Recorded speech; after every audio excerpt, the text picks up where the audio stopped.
혹시 그거 아세요? 산업 현장에서 우리 모두의 안전을 책임지는 최전선의 리더들이요.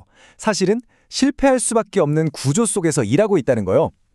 오늘 바로 이 불가능한 임무에 대해서, 그리고 어떻게 해결할 수 있을지 한번 제대로 파헤쳐 보겠습니다. 자, 여기 숫자가 하나 있습니다.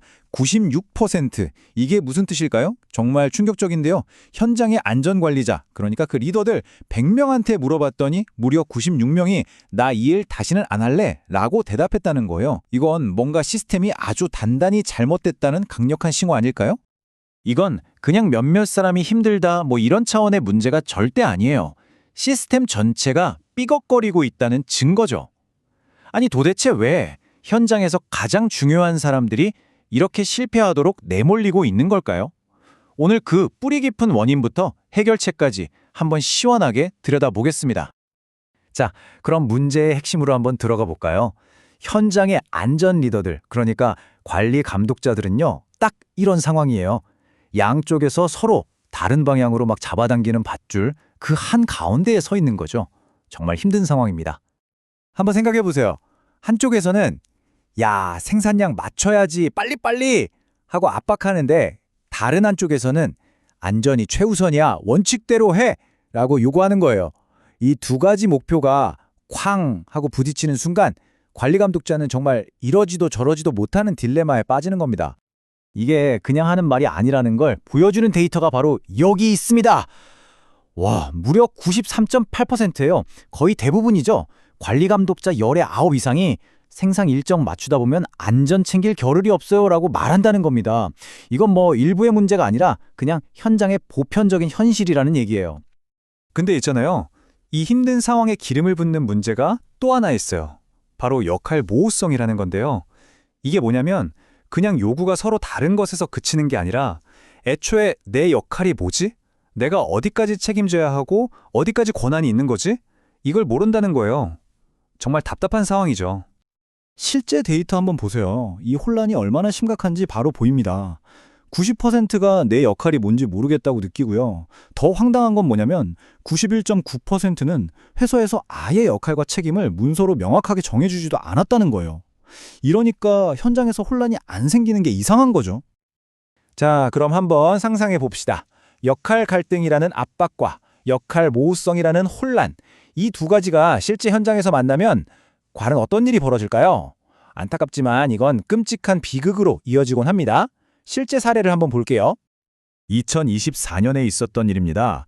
한 제빵 공장에서 근로자 한 분이 혼합기에 끼어서 돌아가시는 정말 안타까운 사고가 있었어요. 그런데 조사를 해보니까요, 이 비극의 배경에 바로 우리가 지금까지 얘기했던 그 역할 갈등과 역할 모호성이 아주 깊숙이 자리 잡고 있었다는 게 밝혀졌습니다. 이 내용이 모든 걸 말해주죠. 관리 감독자는 초시계까지 재면서 안전보다는 생산 속도를 챙겼어요. 왜 그랬을까요? 바로 역할 갈등 때문입니다. 생산과 안전 사이에서 결국 생산을 선택할 수밖에 없었던 거죠. 그리고 근로자는 목표를 맞추려고 스스로 안전장치를 꺼버렸습니다. 여기서 역할 모호성이 등장해요. 관리 감독자에게 위험을 보고도 작업을 중단시킬 명확한 권한이 없었던 겁니다. 결국 비극을 막지 못한 거죠.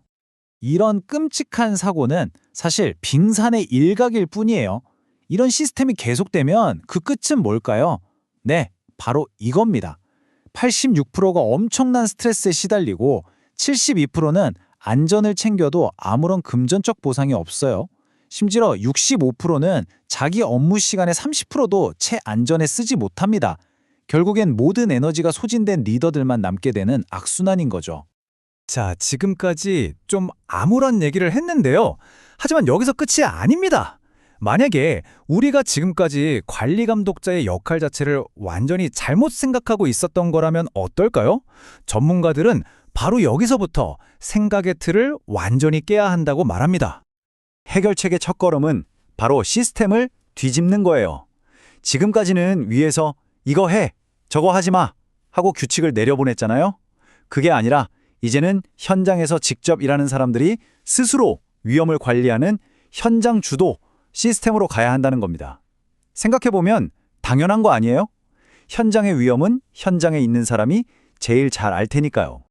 이 새로운 시스템을 움직이는 엔진, 그게 바로 동적 위험성 평가라는 개념입니다. 말이 좀 어렵죠. 쉽게 말해서 안전을 1년에 한 번 도장 찍고 끝내는 서류 작업으로 보는 게 아니에요. 그게 아니라 일을 시작하기 직전 그리고 일하는 중간중간에 지금 뭐가 위험하지? 하고 계속 확인하고 이야기하는 살아있는 대화로 만드는 겁니다. 그리고 바로 이런 살아있는 안전 문화를 만들려면 당연히 리더의 역할도 완전히 달라져야겠죠. 더 이상은 규칙 지키세요 하고 감시하는 집행자가 아닌 거죠. 대신에 3가지 새로운 역할을 해야 합니다. 첫째, 안전 문화를 만들어가는 변화 관리자. 둘째, 직원들 옆에서 1대1로 도와주는 안전 코치. 그리고 가장 중요한 셋째, 정답을 알려주는 게 아니라 직원들이 스스로 해결책을 찾도록 대화를 이끌어주는 촉진자. 한마디로 명령하는 사람이 아니라 돕는 사람이 되는 겁니다. 자, 그럼 이런 멋진 미래를 어떻게 현실로 만들 수 있을까요? 여기서 정말 중요한 포인트가 있습니다. 이건 관리 감독자 한 사람의 노력만으로는 절대로 불가능해요. 회사, 즉 조직 전체가 팔을 걷어붙이고 나서야 합니다. 조직이 뭘 해줘야 하느냐? 바로 이런 것들입니다. 첫째, 말로만 안전이 중요하다 하지 말고 진짜 예산과 자원을 투입해야 하고요. 둘째, 관리 감독자에게 위험하다 싶으면 작업을 중단시킬 수 있는 실질적인 권한을 줘야 합니다. 셋째, 안전 활동을 잘하면 성과 평가에도 반영하고 인센티브도 줘야죠. 넷째, 옛날처럼 규칙만 외우게 하는 교육이 아니라 코칭이나 소통 기술 같은 새로운 훈련을 제공해야 합니다.